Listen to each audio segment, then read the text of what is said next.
প্রথমে আল্লাহর কাছে শুকরিয়া আদায় করছি যে আমরা এই ধরনের আয়োজন সম্পন্ন করতে পারছি এই জন্য।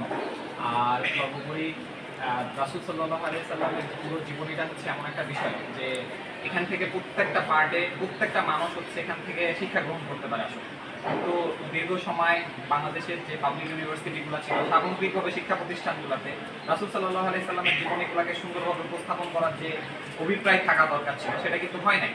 তো এই জায়গা থেকে আমরা আমাদের আল কোরআন কালচারাল স্টাডি ক্লাব চিন্তা করেছি যে এই জিনিসগুলোকে সুন্দরভাবে শিক্ষার্থীদের সামনে উপস্থাপন করা।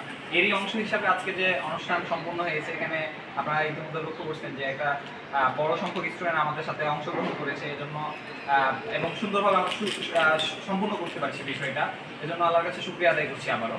এবং পাশাপাশি যারা অংশগ্রহণ করেছে তাদেরকে আন্তরিকভাবে মোবারকবাদ জানাচ্ছি। পরবর্তী সময়গুলোতেও আমাদের চমৎকার চমৎকার ইসলামের তাহাজ্জুদ তাওয়াক্কুলকে ধরে রাখার জন্য এই আয়োজনগুলো থাকবে।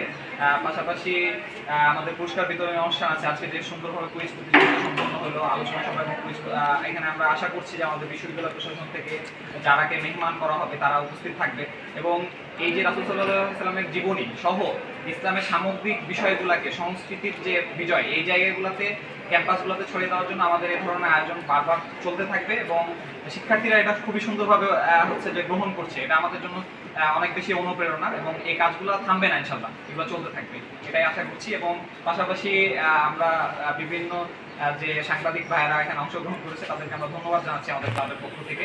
পরবর্তী সময়েও তারা হচ্ছে আমাদের সাথে থাকবে এই আশাবাদ ব্যক্ত করে আমি কথা শেষ করছি।